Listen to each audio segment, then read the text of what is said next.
So you found a rental property, you figured out how much it's going to cost to buy it. Now we need to figure out how much you can rent your other unit out for. How much can you rent it for? That's what we're going to try to figure out. In previous videos, I told you that you're going to be living either upstairs or downstairs. So this is you living upstairs or downstairs.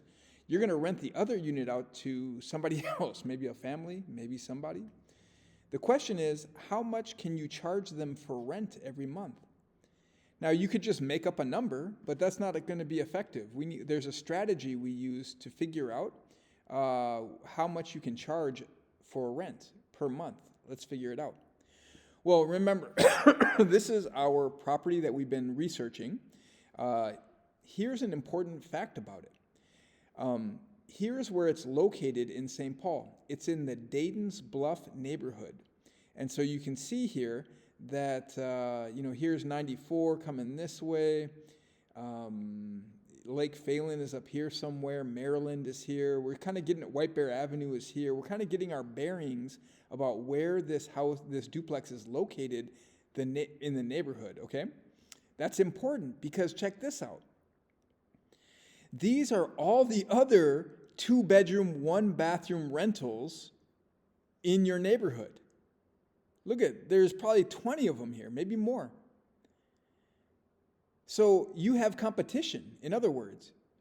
And why that matters is because you can't just set your price anything you want.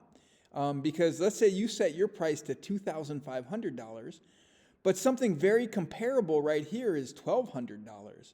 If I was a renter, I would view yours, and then I'd go view theirs, and I'd say, hey, these are basically the same. I'm going to rent theirs for $1,000 cheaper. Wow. So you have competition. We call these comparables. We know that this unit down here is a 2-bedroom, 1-bath. So what I did was I went out to Trulia. Let me show you how I did this. And this is what you're going to do. You're going to go back out to Trulia, but instead of saying buy this time, you're going to say rent. You're going to put in your city, you're going to say search. So you're going to rent in your city. We're going to act like a renter.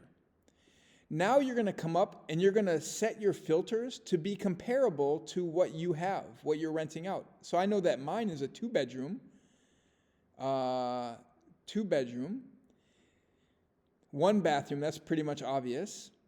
Okay. So now I get to zoom in on my map over here and find my neighborhood. Well, I know that, again, that 94 was coming through here, and there was this 10 highway up here. Harding High School's right here. So my property is like right here. These are all my comparables right here. So what I'm going to start to do is start to look through them. I'll click on this one, and I'll look through it, and I'll say, okay, let's see what we got here. Okay, they're not showing much, but big kitchen, lots of light. And this is going for how much? So I'll come down here. We'll find a 1-bedroom. This is a little bit tricky because it gives you a range. That's tricky. But let's just call it 1,100. Yeah, let's call it 1,100. So this property right here, the one I just clicked on, is about 1,100 per month. Let's choose another one. Let's look at, no, that's maybe 1,100. Ooh, 2,300. Let's go check that out. Yeah, but this isn't a match, is it? Because this is 3 bedrooms, 3-bath. I wonder why that got through our filter here. Oh, here's why. We want to set this, to 2-bedroom.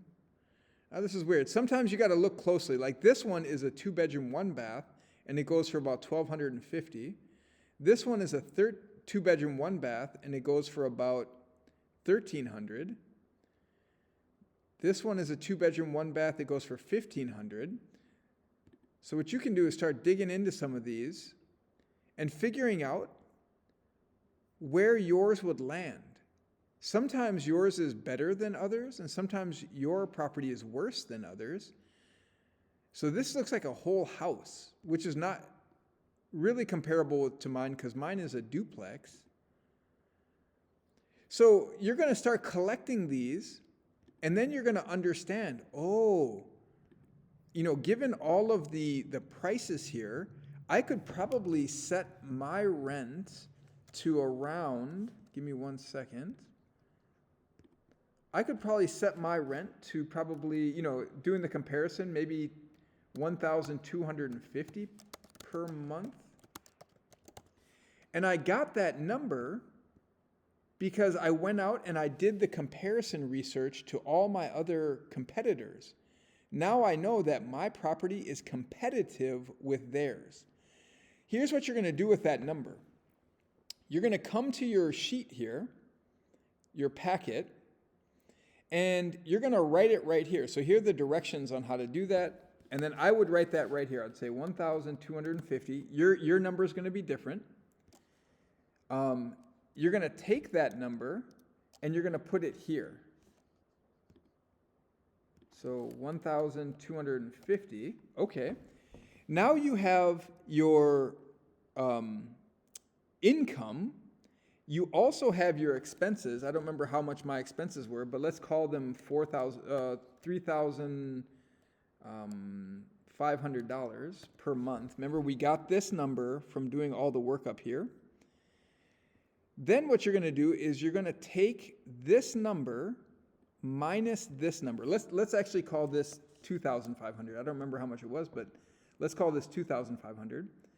So we're going to take this number and minus this number. So I'm going to pop up my calculator. Give me 1 second.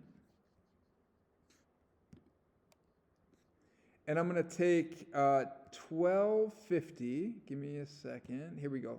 1,250 minus 2,500 equals negative 1,250. Let's just double check that. Negative 1,250. So I'm going to write that right here. Negative 1,250. Now, in business, man, what are we talking about? You don't want to be making negative money.